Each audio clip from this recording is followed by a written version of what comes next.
ಗುರು ಸುಮಾರು ವರ್ಷದಿಂದ ಕನ್ನಡಿಗರ ಮೇಲೆ ದೌರ್ಜನ್ಯ ಮಾಡ್ತಾನೆ ಬಂದಿದ್ದಾರೆ. ಕಾರಣ ನಮ್ಮ ಕನ್ನಡಿಗರಲ್ಲಿ ಇಲ್ದೇ ಇರೋಂಥ ಒಗ್ಗಟ್ಟು. ಈ ವಿಡಿಯೋ ನೋಡ್ಕೊ ಬನ್ನಿ, ಆಮೇಲೆ ಹೇಳ್ತೀನಿ. ಎಣ್ಣದೇನು ತಪ್ಪಿಲ್ಲ. ನಾವು ದೇವಸ್ಥಾನಕ್ಕೆ ಬಂದ್ಬಿಟ್ಟು ಕರ್ಕೊಂಡೋಗಿದ್ವಿ, ಬಾಡಿಗೆಗೆ ಅಂತ ಬಂದಿದ್ರು. ಆ ಎಣ್ಣದೇನು ತಪ್ಪಿಲ್ಲ. ಅವ್ರೇನೋ ಜಗಳ ಮಾಡ್ಕೊಂಡು ನಡಿ ರೋಡಲ್ಲಿ ಕರ್ಕೊಂಡೋಗಿ ಟೋಲಲ್ಲೆಲ್ಲ ಅಲ್ಲಿ ಟೋಲ್ ಹತ್ರ ಎಲ್ಲ ಹೊಡೆದ್ಬಿಟ್ಟು ಆ ಎಣ್ಣ ಅಲ್ಲೇ ಕೈ ನೋಡಿಸಿ ಇವಾಗ ನೋಡಿದ್ರಲ್ಲ, ಆ ವ್ಯಕ್ತಿ ಹೊಸಕೋಟೆಯಿಂದ ಕೃಷ್ಣಗಿರಿಗೆ ಬಾಡಿಗೆ ಹೋಗಿರ್ತಾನೆ ಟಿಟಿ. ಅಲ್ಲಿ ಇವರ ಕಸ್ಟಮರ್ಗೆ ಮತ್ತೆ ಅಲ್ಲಿನ ಲೋಕಲ್ಸ್ಗೆ ಏನೋ ಕಿರಿಕ್ ಆಗಿರುತ್ತೆ. ಅದಕ್ಕೆ ಅವರು ಅಲ್ಲಿಂದ ಫಾಲೋ ಮಾಡ್ಕೊಂಡು ಬಂದು ಬಾರ್ಡರ್ ಅಡ್ಡ ಹಾಕಿ ಹೊಡೆದಿದ್ದಾರೆ. ಅಂದ್ರೆ ಎಷ್ಟು ಗಾಂಚಲ್ಲಿ ನನ್ನ ಮಕ್ಕಳಿಗೆ ಎಲ್ಲ ನಮ್ಗೆ ಯಾಕೆ ಅಂತ ಸುಮ್ಮನೆ ಹೋಗ್ತಾ ಇದೀರಾ?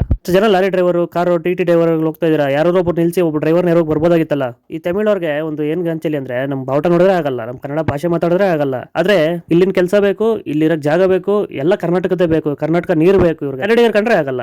ಯಾಕೆ? ಕೃಷ್ಣಗಿರಿಯಿಂದ ಒಂದು 50 ಕಿಲೋಮೀಟರ್ ಆಗುತ್ತೆ. ಫಾಲೋ ಮಾಡ್ಕೊ ಬಂದು ಬಾರ್ಡರ್ ಬಂದು ಅಡ್ಡ ಹಾಕಿ ಹೊಡೆಯುವಂತದೇನು ಇಲ್ಲ. ಅವರು ಕರ್ನಾಟಕ ಡ್ರೈವರ್ ಅಂದ್ರೆ ಅಷ್ಟೊಂದು ಚೀಪ ನಿಮ್ಗೆ? ಅವನವರ ಸಿಲಂಬರಸನನ್ನು ಕರ್ನಾಟಕ ಡ್ರೈವರ್ ಹೊಡಿತಾ ಇದ್ದ, ಏನಾಗಿದೆ ಅಂತ ಗೊತ್ತು. ಇವಾಗ ಇವ್ರನ್ನು ಅತ್ತಿಬೆಲೆ ಪೊಲೀಸ್ ಅವರು ಅರೆಸ್ಟ್ ಮಾಡಿ ಕುಳಿಸಿದಾರೆ ಒಳಗಡೆ. ಅಲ್ಲಿ ನನ್ನ ಮಕ್ಕಳು ಗೊತ್ತಾಗುತ್ತೆ. ನಮ್ಮ ಕರ್ನಾಟಕ ಸರ್ಕಾರ ಸರಿಯಿಲ್ಲ.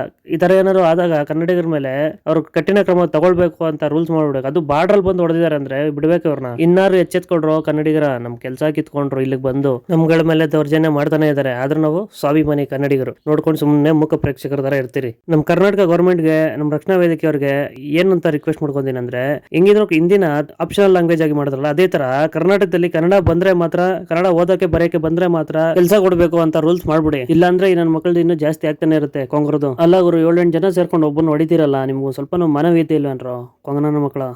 ಘಟನೆ ಆದ್ಮೇಲೆ ಎಲ್ಲ ಡ್ರೈವರ್ಗಳು, ಸಂಘಟನೆಗಳು ನೆರೋಗ್ ಬರ್ತೀರಾ. ಘಟನೆ ನಡಿಬೇಕಾದ್ರೆ ಅಲ್ಲಿ ಯಾರನ್ನ ಡ್ರೈವರ್ಗಳಿದ್ರೆ, ಒಬ್ಬ ಡ್ರೈವರ್ ಯಾರು ಹಿಡ್ಕೊಂಡು ಹೊಡಿತಾ ಇದ್ರೆ, ಕಷ್ಟದಲ್ಲಿದೆ, ಹೋಗಿ ಹೆಲ್ಪ್ ಮಾಡೋದ್ ಕಲೀರಿ ಮೊದಲು. ತಮಿಳಿಯನ್ಸ್ ನಿಮ್ಗೆ ಹೇಳ್ತಾ ಇರೋದು, ಕನ್ನಡಿಗರಿಗೆ ಮರ್ಯಾದೆ ಕೊಡೋದು ಕಲ್ತ್ಕೊಳ್ಳಿ. ಯಾಕಂದ್ರೆ ನೀವೆಷ್ಟು ಮರ್ಯಾದೆ ಕೊಡ್ತೀರೋ ನಾವು ಅಷ್ಟೇ ಮರ್ಯಾದೆ ಕೊಡ್ತೀವಿ. ನೀವೆಷ್ಟು ಪ್ರೀತಿಯಿಂದ ನಡ್ಕೊಂತೀವಿ ನಾವು ಅಷ್ಟೇ ಪ್ರೀತಿಯಿಂದ ನಡ್ಕೊಂತೀವಿ. ನೀವೆಷ್ಟು ಗಲಾಟೆ ಮಾಡ್ತೀವಿ ನಾವು ಅದಕ್ಕೆ ಡಬ್ಬಲ್ ಗಲಾಟೆ ಮಾಡ್ತೀವಿ. ಅರ್ಥ ಮಾಡ್ಕೊಳ್ಳಿ. ನೀವ್ ಹೆಂಗೆ ನಮ್ಮನ್ನ ನಡ್ಸ್ಕೊಳ್ತಿರೋ ಹಂಗೆ ನಾವು ನಿಮ್ಮನ್ನ ನಡ್ಸ್ಕೊಳ್ತೀವಿ. ನಮ್ ಕನ್ನಡಿಗರಿಗೆ ಭಾಷೆ ಅಂತ ಬಂದ್ರೆ ಯಾವನೇ ಆಗ್ಲಿ ಮುಲಾಜೆ ನೋಡಲ್ಲ ನಾವು. ಅರ್ಥ ಮಾಡ್ಕೊಳ್ಳಿ. ಇನ್ನೊಂದ್ಸಲ ಕನ್ನಡದವ್ರ ತಂಟೆಗೆ ಬಂದ್ರೆ ಕತ್ತರಿಸಾಕ್ಬಿಡ್ತೀನಿ.